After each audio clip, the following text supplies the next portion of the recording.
je m'intéresse énormément à la nature. J'en ai fait mon travail depuis l'âge de 18 ans en ornithologie avec les oiseaux. Puis au fur et à mesure de tout ce que j'ai appris sur les oiseaux, ça m'a intéressé aussi à tout ce qui se passait au niveau de la nature. Puis ça a toujours été un regard très... je dirais, je fais de la science aussi, mais c'était pas un regard autant scientifique qu'un regard sensible par rapport à la beauté de la nature, sa fragilité, les liens entre les êtres vivants. Puis j'ai toujours eu cette facilité-là à me voir vraiment comme partie prenante de la nature, partie intégrante, puis pas voir la nature comme un objet de consommation ou d'observation, là. Vraiment, je me vois toujours dedans.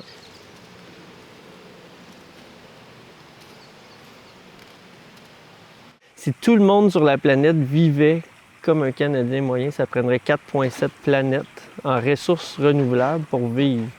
Puis pour moi, c'est complètement aberrant, c'est même très prétentieux. Là, je suis grand-père depuis pas tout à fait 2 ans, puis ça me parle d'autant plus que j'ai une progéniture qui s'en vient, mais ne serait-ce que pour les enfants de la Terre, je me dis c'est complètement fou ce qu'on est en train de faire, qu'est-ce qu'on est en train de leur monter comme hypothèque par rapport à ce qui va être possible puis pas possible de vivre plus tard, puis ça me bouleverse vraiment beaucoup.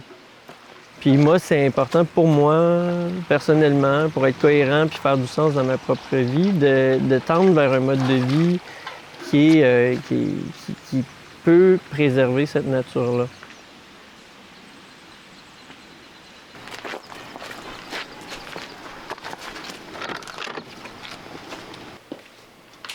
Dans une recherche de plus de cohérence, je voulais aller vers quelque chose qui était plus éco-énergétique.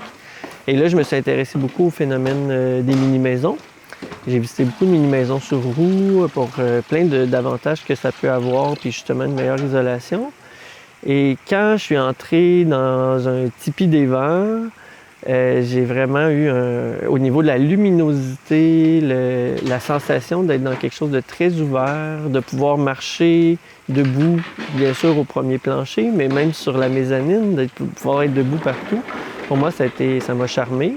Puis là, ça fait 3 ans que j'habite dedans, puis c'est la même histoire d'amour qui se prolonge. Là, j'adore mon habitation. Je m'attache pas à des biens matériels, mais vraiment, c'est un espace de vie qui me fait beaucoup de bien. Fait que ça s'est fait vraiment comme ça, là. J'ai l'avantage de l'habitation ronde. Puis le fait que les murs sont en angle, les fenêtres sont en angle aussi. Fait que si je m'approche d'un mur, je vois les étoiles. C'est complètement fou. Je vois les oiseaux, moi qui adore les oiseaux. Fait que c'est vraiment très immersif comme habitation, là, en plein milieu du bois. C'est tellement extraordinaire. Ce qui est en train de se passer en ce moment dans le monde, c'est que les gens vivent dans leur maison. Mais à l'origine, c'est pas comme ça. La vie se vit à l'extérieur, puis la maison, c'est un abri. Puis j'ai l'impression de réintégrer puis de vivre ça. Je passe beaucoup plus de temps à l'extérieur, je passe beaucoup plus de temps dans la nature, je me sens beaucoup plus proche de mes racines, de mes fondements, de cette nature-là. Ça me donne plus de temps pour faire des loisirs, des choses qui me font du bien, pour me recentrer. Puis aussi, au niveau économique, même si on choisit des super de bons matériaux qui coûtent à l'origine plus cher, bien c'est sûr que si on en utilise moins, c'est une moins grande dépense au niveau économique.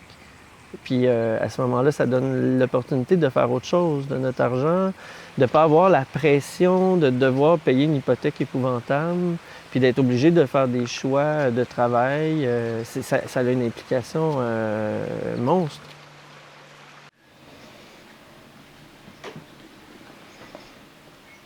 De limiter la taille des maisons vers le bas, mais de ne pas la limiter vers le haut, ça n'a aucun sens. Puis là, on pourrait prétexter qu'on ne peut pas vivre dans 35 mètres carrés, on ne peut pas bien vivre ou que c'est dangereux pour je ne sais pas quelle raison. Il y a des étudiants qui habitent dans des chambres qui sont beaucoup plus petites que ça. Il y a des gens qui habitent dans des condos. Il y a des personnes âgées qui habitent dans des résidences qui sont plus petites que ça. Il y a des maisons anciennement qui avaient des tailles qui s'approchaient de ça. Donc, c'est pas un bon critère. On peut parler de « Ah, une petite maison ne va pas générer autant de taxes ». C'est vrai. Puis le financement des villes, c'est important aussi. Puis c'est dommage que ce soit que les taxes. Puis il y aurait façon aussi de taxer différemment, de donner des permis d'usage qui seraient équivalents à une taxe sur un bungalow traditionnel. L'Ontario, nos voisins, ont changé leur réglementation provinciale pour favoriser l'installation de mini-maisons. On appelle, c'est une forme d'installation qui s'appelle les unités d'habitation accessoires. Donc, avoir une mini-maison en arrière-cour, par exemple. Puis la Ville d'Ottawa a fait des choses extraordinaires autour de ça pour le favoriser.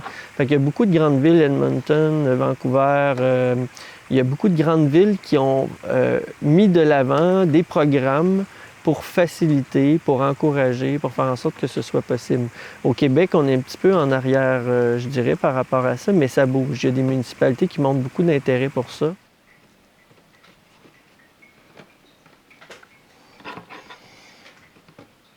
On n'est pas rendu à un stade où il faut faire des petits changements. Là. On est rendu à un stade où il faut, comme les scientifiques l'ont dit, 15 000 scientifiques partout à travers le monde, toutes disciplines confondues, qui lancent le même cri d'alarme en disant c'est pas tourner le volant un petit peu, là, c'est un coup de volant qu'il faut donner. Il faut faire des gros changements.